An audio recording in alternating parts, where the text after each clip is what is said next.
Sport stars now on BBC One Wales with some strong language. Scott Gibbs on his own.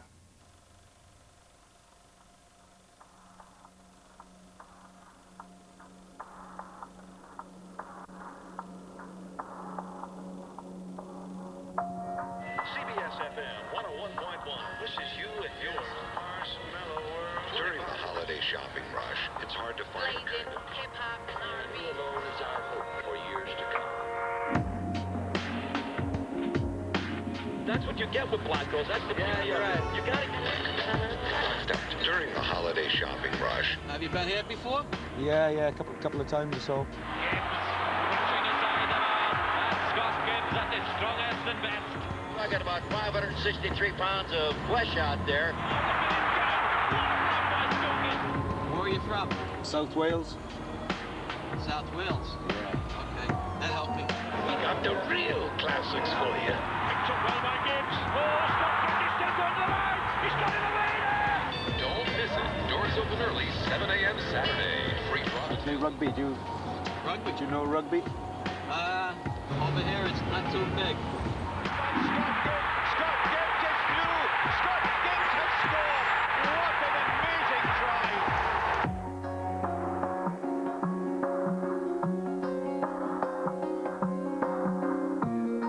This is a man who most people recognize and few people know.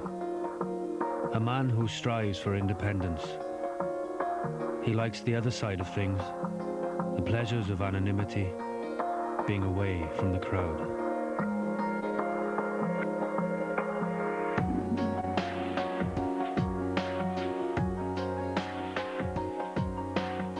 He's very much his own person, really. He likes to be on his own and he likes to just shut down, I think. It seems quite intense at times. He'll do what he wants and he'll do when he wants it. So if you don't like it, I don't think it really bothers him. In his own time, he's probably quite a private guy, and therefore, you leave him to do what he wants. People say, oh, he's a big-headed person, and they don't know him. They're just jealous of his fame and money or whatever. Collaboration, yeah, Grand Central Station, New York City, looking pretty, looking pretty. I first came in '94 and spent around about 10 weeks in New Jersey and New York. And what better place to lose yourself? You've got to follow your nose, really, and sniff out the quiet, more sedate areas, and managed to do that over the years and keep coming back to places like this where, you can do nothing but relax and a cup of decaf and just chill, as they say. When people strive for independence, you've got to be comfortable with being on your own and being lonely, and I'm quite comfortable with that. It's a comfort that has its origins elsewhere, etched deeply in the memory. If childhood is all magic for the lucky ones, there is a reason, and usually a special place where the bonds of attachment are strengthened. They all migrate to West Wales when they've got time. The family always historically has. I mean, all the good times we've had have all been down West Wales. There was always people on the campsite, Dad and Mum would meet up with and things like that. And there used to be loads of people and just kids running everywhere and just barbecues and just generally everybody having fun. Scott was always running about with the ball, myself falling off swings and breaking bones, etc. But massive happy memories for all of us. Dad used to get his old pole vaulting stick out, and Dad would get us there and he'd have Scott sort of, trying to, get him on this, not just to launch him anywhere, but get the feel for this big, pole vaulting stick. I won every Welsh Championship from boys up to senior men. I played rugby, I was an excellent gymnast, so they tell me. I could pole vault, I could run, I could, But I think Scott was good at rugby and he stuck at it. Whilst my dad used to go to the internationals, I spent my time at my grandmother's watching the legends of the 70s. And, I suppose that's what tickled my fancy. He's very close to my Nana Gibbs because he spent most of his childhood after school with Nana Gibbs, and she was a rugby fan, and he spent hours and hours down there. My nan was a huge rugby supporter and always travelled away and followed the Welsh team everywhere. My dad says I'm much like his mum, but I suppose I've got a lot of my mum's qualities. spent a lot of time with my mum, you know. Dad used to take me to the rugby, and that was it, really. Yeah, great normal childhood. Fabulous, yeah. Yeah, good company, good days, lovely days. But the lovely days had a shadow passing over them. It was as if a curtain was to fall and a light struck out forever. Yeah, I suppose it was tough to see your mum in bed so much, and, you know, the doctor come in and saying, and, you know, there's no hope of saving her.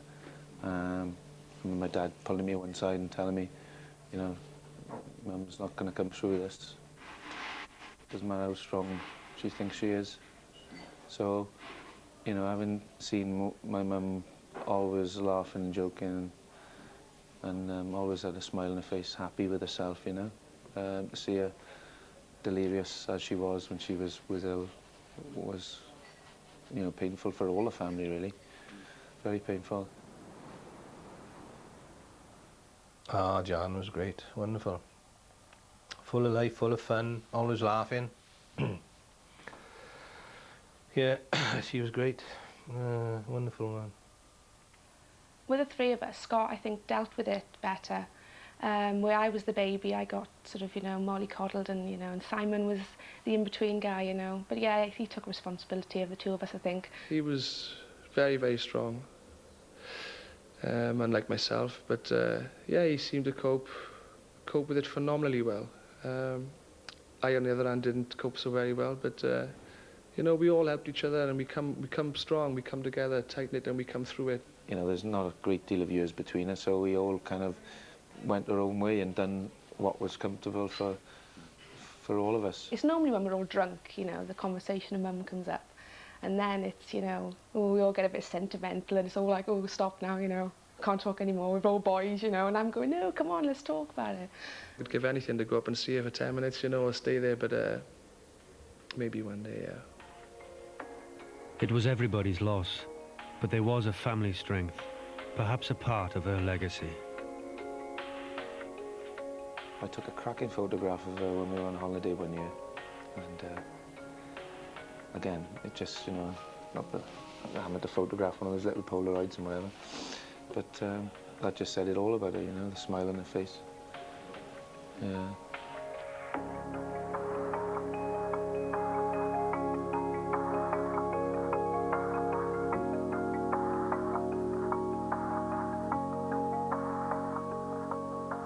There was, as there usually is, another world beckoning. As soon as I came through teenage years, it just took over everything, and that's not that I had this vision of being a rugby player, or even you know, I suppose a full-time professional. Nevertheless, his talents took him to Neath and first-class rugby. Then a youth cap, a B cap, and a step nearer to the highest honour, a full Welsh cap. I never have any aspirations to wear the red jersey or play for Wales, which I find quite odd. Yeah, I always wanted to be Bjorn Borg rather than Gareth Edwards.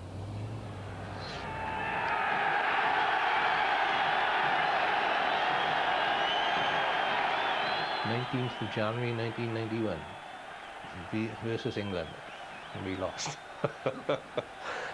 And to see him run on for that first time, you know, and sing My Hymn Loud and Harder, and I met Nana Gibbs, and my mother would be so proud of him today. But it remained a family experience. I occasionally look at the stars and say a little prayer.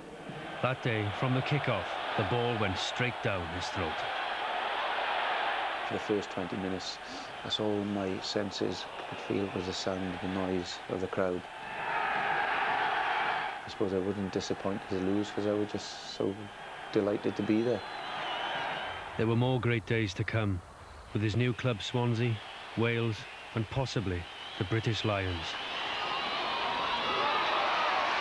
Then came disaster. Scott Gibbs arrived at Bridgend Magistrates Court this morning ready to admit charges of taking a car from a local taxi firm and driving it while more than twice over the alcohol limit and without insurance. Oh shit, yeah. I nearly blew it. Oh, yeah. Yeah. No, it's just, what a weekend. No, I don't mean what a weekend, but oh, what a horrific weekend. Blew it up tonight. Fucked it up. The media attention was a lesson he had to learn. For a moment, he thought his first Lions tour was in jeopardy. But there was a lifeline. I think in '93 his impact was tremendous because it was this sort of youthful exuberance. This is Webster through one tackle, gets support. Scott Gibbs, the try. No worries about who he was playing against. He was taking them on. You know, come the second test, it was an obvious choice. I mean, obviously the difficulty was you're losing, or you're asking somebody of the experience of Will Carling to drop out of a test team for this youngster. I remember Geach called me into his room, and the jersey was laid out on a bed, and shook my hand and said, "You don't know how much pleasure this has given me to hand you this jersey today. You know, you've worked your socks off for it, and you truly deserve it." The second person who shook my hand was Will Carling, and he gave me all his support. And I think the rest of the side kind of wanted me there.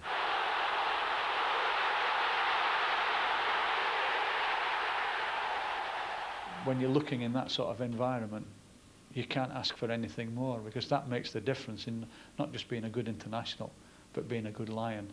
And if you're a good Lion, then you're an outstanding rugby player in your own right. After the triumphs and an ever-increasing interest in him from rugby league, an ill wind blew. Crunch time.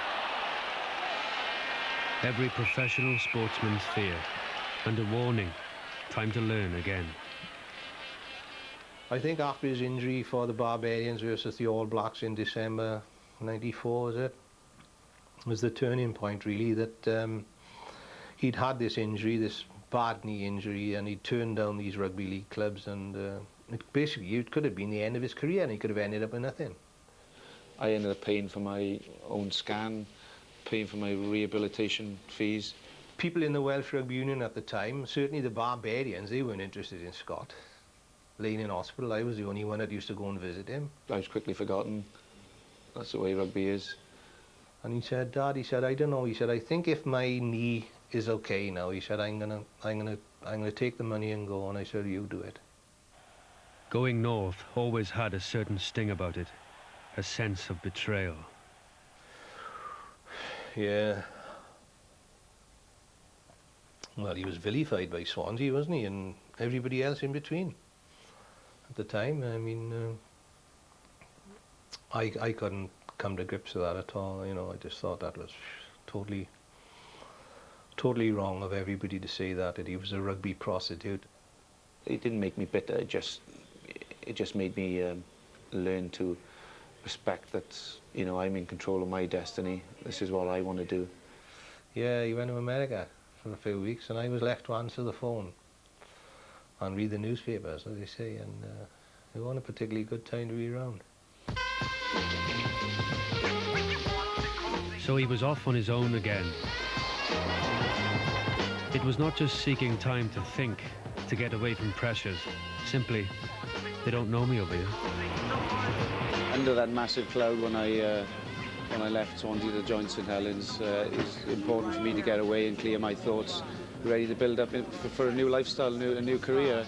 This train is packed. You don't get no shit. Yup. That's it, man. You ready for a point? I got the boys at the bar. Yeah. Okay. Yeah. We met so many fabulous people in rugby circles, and we've kept in touch ever since. How are you, buddy? Yeah, good to see you. It's important, I think, to have friends on either side of the water there. Sign his belly. Sign his belly, Gibsy. We love to get him around a couple girls and goes, "Excuse me, do you know who this is? This is Scott Gibbs." And the famous thing was, "Scott who?" Right. And we're like, "Welcome to America." Right. Gibbsy! Yeah! What you have to understand is, for us, he was just another one of the guys. Mm-hmm. I mean, you know, the Welsh people, he's a hero. This is Darren Morris's idol, this guy. Yeah. Hey, a model athlete. Model athlete. And a great tight head, loose heads, whatever. He's a big star. In modern society, it's usually called a bear hug, but this is the deer hug. Yeah! Hey! Deer skin rug! Yeah!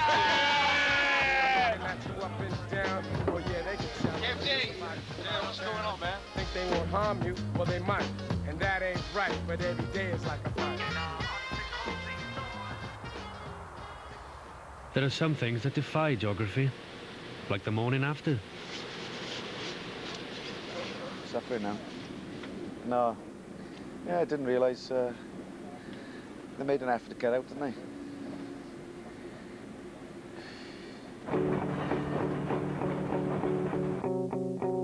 Gibbs had signed for St Helens Rugby League Club in the summer of '94 and was soon to find that this was a different country. Came back to a new life. A new rugby life, new experience. Wow, what an experience.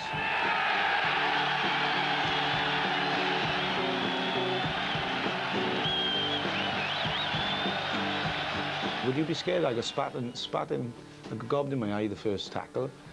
You know, someone tried to rip my eyes out. You know, welcome to St Helens, lad. Scott Gibbs! Oh, he's just missed the bounce! That game hurts. Ooh. Coming from rugby union, you're going to be targeted. I think he thrives off it, and you know, if people kicked him a lot, I think he's going to be weak, and you know, he laughs in the face of adversity and says, you know, keep kicking that ball to me, and you know, I'll run over the top of you more, and that's, I think that was his mentality. So I picked out the biggest bastard and ran at him, and I quickly gained the respect of the supporters, or the speckies they know now. Scott Gibbs, first try in the big league. Oh, and it's all on there, and Scott Gibbs is in. I used to have a good morning in the dressing room. You know, I'm going home, this sport's too tough for me, but he was good. Gotta be tough, and you know, there's always tough characters in all sports, and you know, you're always watching your back when you're playing rugby union, but up there's always someone tougher, always someone tougher. In his second year, there was fulfilment again. The league player's dream, a Challenge Cup final at Wembley. What a day, and I still think that's probably my best rugby moment. Picked up well by Gibbs. Oh, Scott Gibbs is still going to the line. He's got it away there. And Prescott is over. Oh, Bradford didn't cover the kick. He's still going. Oh, curl after Sam is stopped by a whisker. Scott Gibbs just got hold of his ankle. A Cup winner's medal is something many league players had to wait years for, and most never had one at all.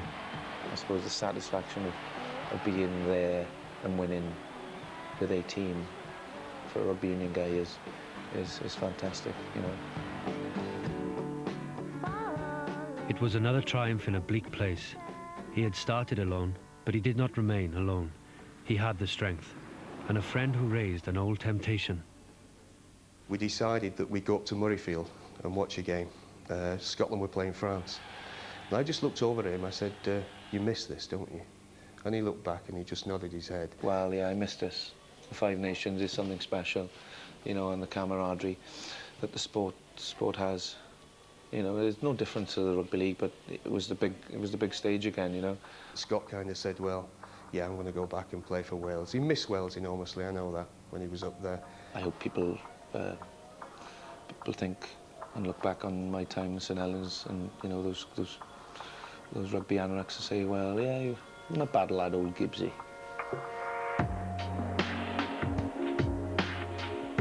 Back home, it was time to think of other, more important, private, personal things.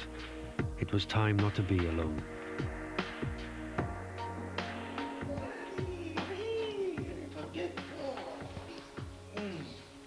Being a good girl today? He's a very caring person, very sensitive. People might find that surprising. I think they see this person, this big person on the field, and think he's a bit of a monster, but he's quite the opposite. He's very gentle. 5 little bears dancing on the bed. Let's see the birds. It's not birds, all right, we'll sing birds instead. Loves being at home with his family. Loves Olivia. Talks to Olivia, doesn't have a choice. Again, go on then. Yeah, that's the best feeling of all, isn't it? Seeing your little one born. Right, how many seconds here? 1, 2, 3. I must say, I cried all the way home. I couldn't believe it, you know, I'm a father. most importantly, you know, we produce something as beautiful as this. Go on, I'll count to 10 then. And you hide, okay? He idolises Olivia and she worships him. Unfortunately, we don't see a tremendous amount of him, but we look forward to the time when he can maybe relax a bit and spend some more time with us. But in 1997, with South Africa beckoning, some hope.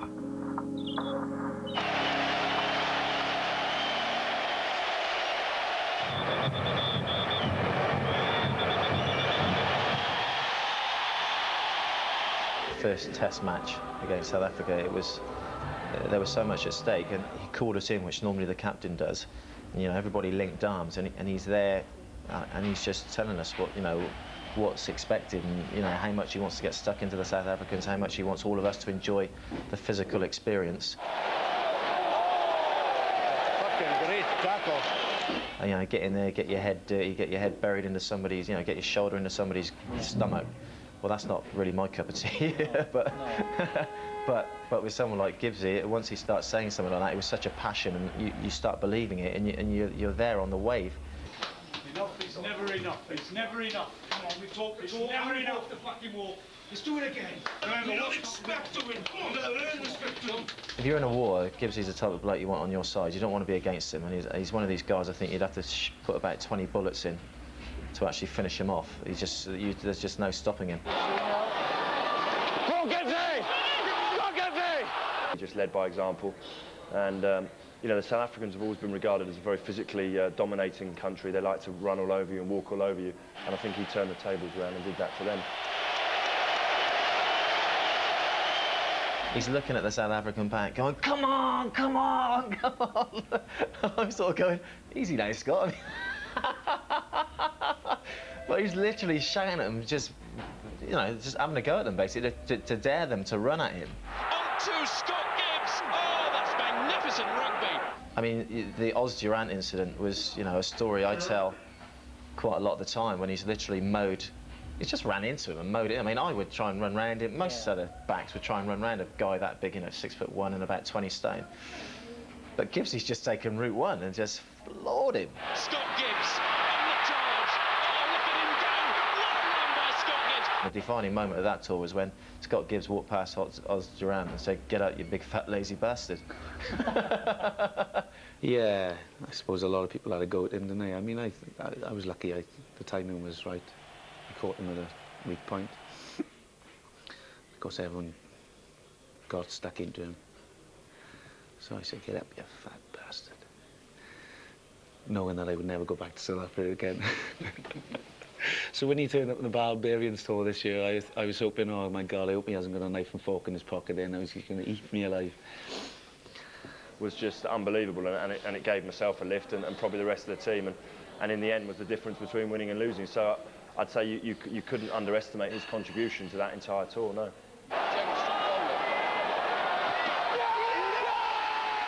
Great time, you know. I think everyone can look back and remember where they were that day when Jerry dropped the goal, you know. Great sporting moments, one of the best sporting moments of the last decade, I'm sure. Was for me, anyway. And boy, did we get drunk afterwards.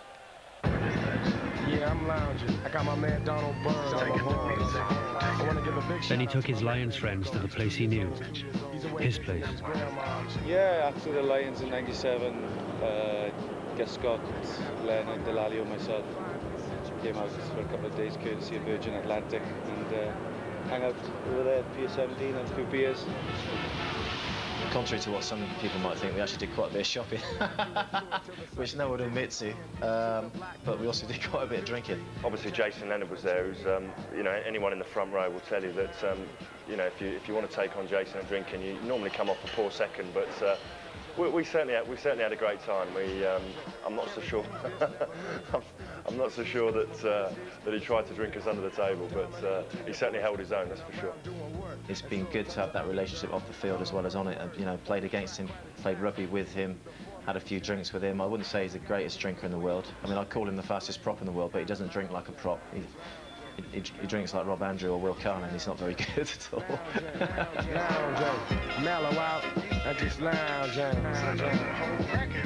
But he had another passion. Do you know of any place where we can find some good Good jazz? Good girls? No, not girls, jazz. Jazz? Jazz, Oh, yeah. jazz? Jazz. Oh, yeah, down in the village. Yeah, there's plenty of jazz clubs. When you hear that, things like that, that Gibbsy's into a bit of jazz, plays the drums. I mean, drummers, you see drummers in bands, I mean, in groups. They're mainly the wild ones, aren't they? I mean, they're a bit crazy. And so that's another contradiction that, you know, they're supposed to be mad, yet Gibbsy, you can imagine they're just playing his drums with the glasses just hanging down a little bit and kind of thinking about bits and pieces. But Everybody knows they have times when they want to just lay back, kick their feet up, you know, listen to some good music, and just lounge. These were clubs of a different kind. Different faces, different tunes.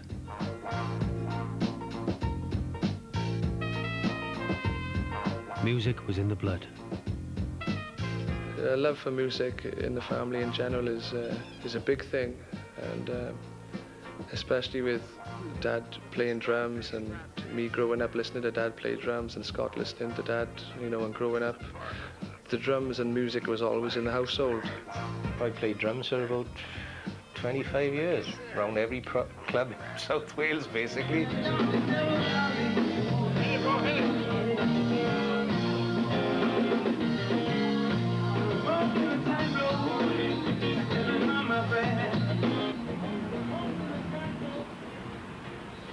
I got no burning desire to live in a huge metropolis like New York, London, wherever, not at all. But it's somewhere for a quick release, stimulate the mind and body, and it's nice to go back then to come home to Wales.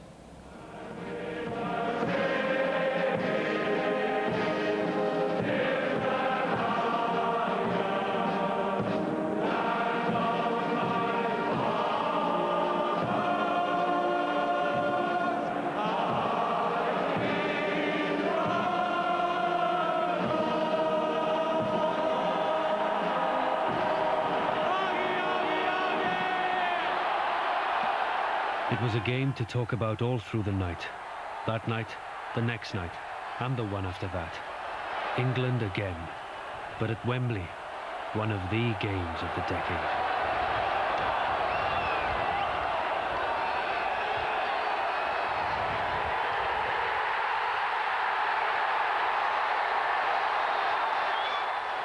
Support, thousands of them here in a 76,000 capacity crowd trying to lift their team for one final effort. 5 minutes to go. Friends were foes again. He looked at me and said something like, I'm feeling good tonight. I'm feeling very good. Yeah, I'd give him the older Marvin Hagler, Tommy Hearns thing, you know. And Hagler looks across the ring at Hearns and says, Tommy, I feel good tonight. Marvellous Marvin Hagler. And he did feel very good because he popped over and scored a fantastic try, which will go down in history. Again, they've only got 3 forwards in the line-out, and it's been left to Chris Wyatt, and how well he did that again. Scott Quinnell, a bust by Scott Gibbs. Scott Gibbs is through. Scott Gibbs has scored. What an amazing try.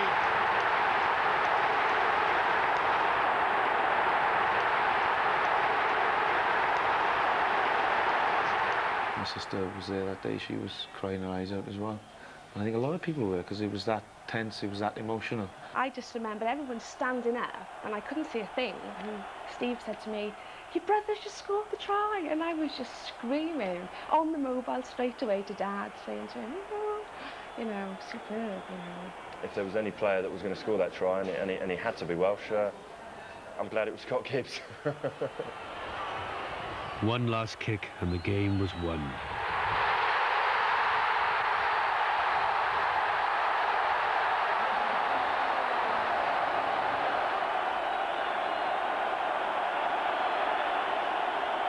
It's always nice when someone reminds me of that day, not for my sake, because you could see the delight in their eyes, and still get people to stay telling me what a fabulous weekend that was, and thank you very much.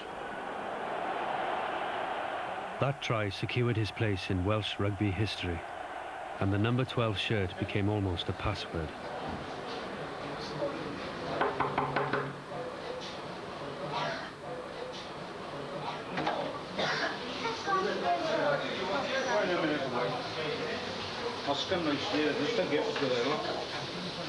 But sometimes a hero needs admiration on a higher level.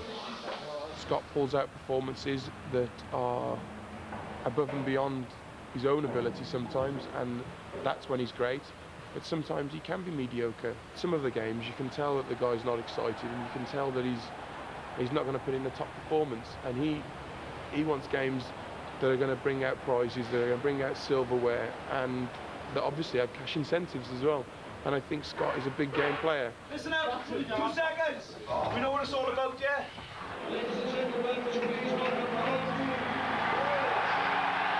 They don't come much bigger than leading your team out for your 50th cap.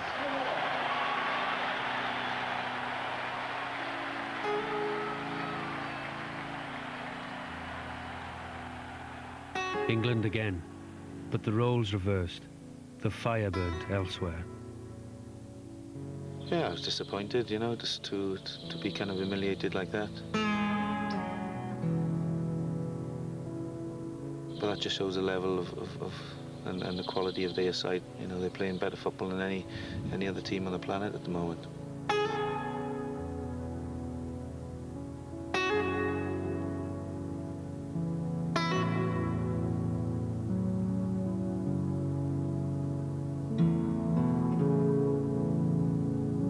France was a runaround, and for Scott, a first.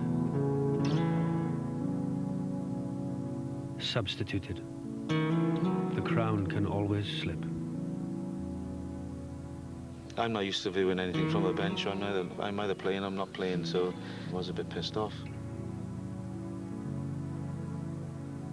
Disappointed more so because you couldn't share in the joys and jubilations of the guys who performed well in that last, 40-minute period.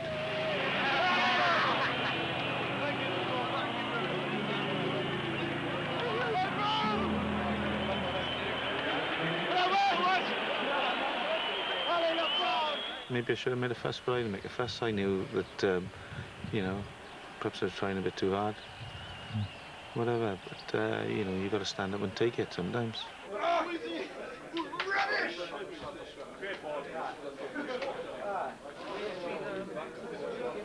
I'm not sure how Scott and Graham get on. I think Graham likes to play his mind games, and what he says to you, he may mean something completely different. And I think Graham is desperate to get the best out of Scott, as he is with a lot of players, and I don't think he quite knows how to push Scott's buttons yet. And I'm not one to criticise what coaches do and how they do it. That's what they're paid for, yeah. And I'm paid for playing, so that's their decision. Sometimes you got to see yourself as others see you, as a man and a player. Scott Quinnell picks up and goes blind. Offloads to Scott Gibbs, and Gibbs crashes over for the try. Neil Jenkins, Scott Gibbs on the cross ball, no problem for Scott Gibbs from 5 metres out, utterly unstoppable. Second try for the Swansea centre. Experience and fighting spirit isn't always enough, with another Lions tour beckoning. So another trophy to add to your others. Super match, thank you very much. Scott Gibbs, man of the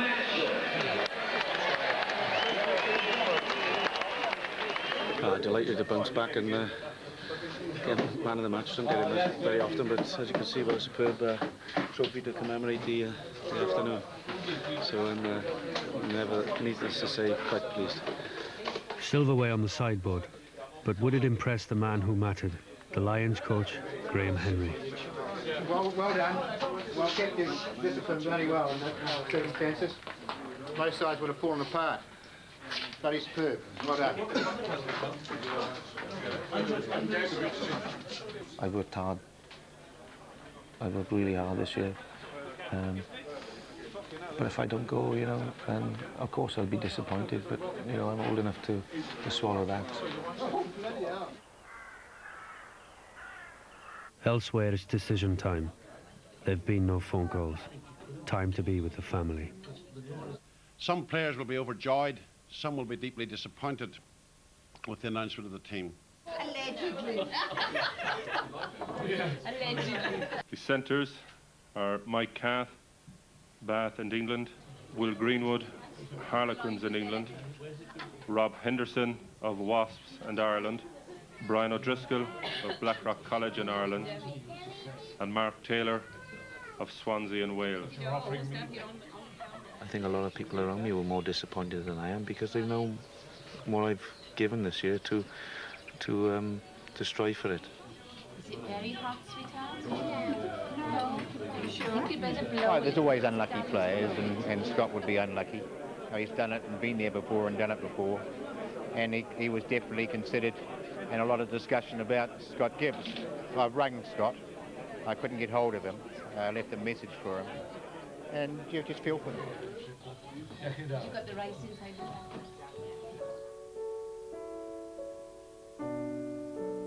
In the end, there are more fundamental things, as there always has been and always will be.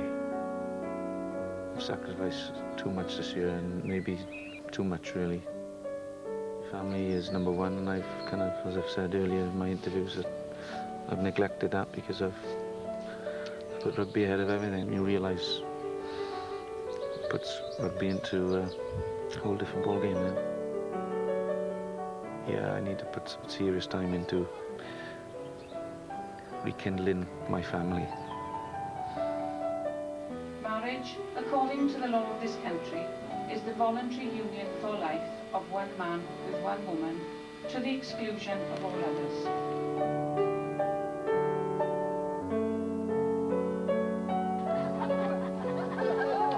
You know, a lot of my friends say, I know your brother Scott Gibbs. But to me, he's just Scott, the guy that used to chase me off the bus and give me money when I was skint and scan all the boys I used to go out with, you know. He's my brother at the end of the day, and, you know, I love him. Helped me one hell of a lot through the rough times in the younger years. He was so much of a pillar of strength, it was unbelievable, and I truly owe him a lot. There's so many things I want to ask him, you know what I mean? Perhaps one day he'll tell me. Claire's father, Graham, is now going to say a few words. Two people that touched our lives are no longer here, obviously. John, Claire's mother. I couldn't let it be without mentioning her. She would be upstanding for absent loved ones. Absent loved ones. I don't tend to show it, but you know, I am deeply emotional when it comes to family issues and kindred spirits, you know. But yeah, I'm sure she'd have been proud of, well, all of us. Yeah.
Names half are Welsh. Now on BBC Two Wales or